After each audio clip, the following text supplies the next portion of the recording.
Қайырлы күн баршаңызға, менің каналыма қош келдіңіздер.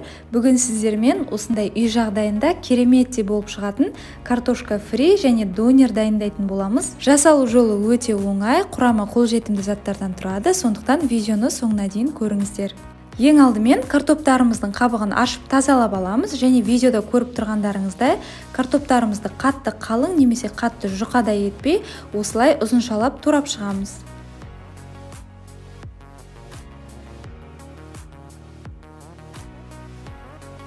Турап алған картоптарымызды салқын суға салып, үстінен 1 шай қасық уксус құямыз және қолымызбен барлығын жақсылап араластырып, суын төгіп тастаймыз. Суын төгіп алғаннан кейін картоптарымызды осылай матаның үстіне жайып, үстінен қағаз сүлгінің көмегімен баса отырып, картоптарды кептіріп аламыз. Біздің картоптарымыз толықтай кебуі керек.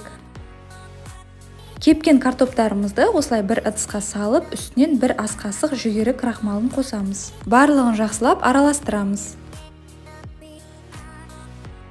Картоп пен крахмалды толықтай араластырып алғаннан кейін оттың астын қатты етіп қойып, сұйық майымызды құямыз, толықтай қыздырамыз. Майымыз қызғаннан кейін картоптарымызды салып, шамамен 4-5 минуттай толықтай піскенше қуырамыз. Арасында осылай жиі-жиі араластырып тұрамыз.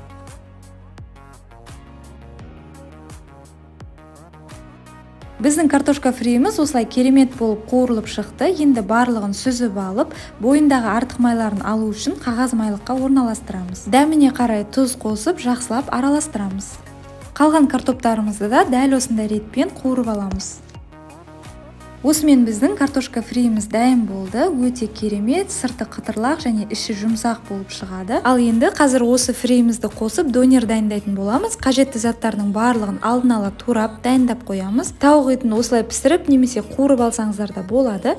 Және бір пиязды осылай сақиналап турап салқын суға салып қоямыз. Қазір біз екі түрлі донер дайындайтын боламыз. Біріншісі тауық етімен және екіншісі ассорти донер. Донерді дайындау үшін бізге лаваш қамыры қажет. Кез келген түрін пайдалансаңыздар болады.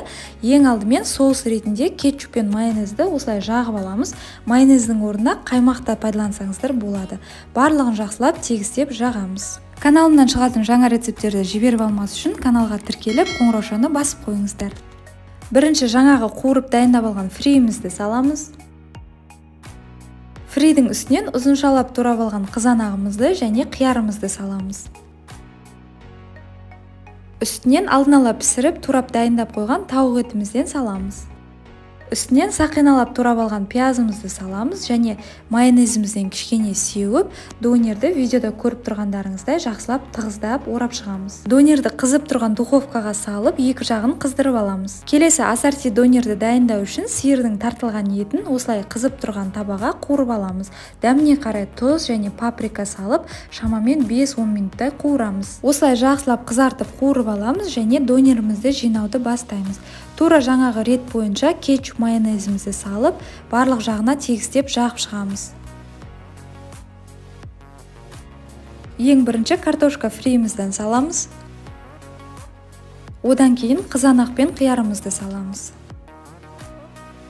Үстінен туралған тауық етінен саламыз және де жаңағы қуырып дайындап алған тартылған етімізден саламыз.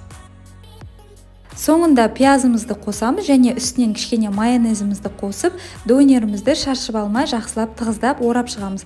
Орап алғаннан кейін қызып тұрған табаға немесе қызып тұрған духовкаға екі жағынан қыздырып аламыз. Мен осылай духовканың решеткасына қойып, екі жағын қыздырып алдым. Осымен үй жағдайында дайындаған дәмі тіл үйіретін донеріміз дайын болады. Сіздер де жасап көріңіздер және каналға тіркеліп, қоңыраушаны басып қоюды ұмытпаңыздар.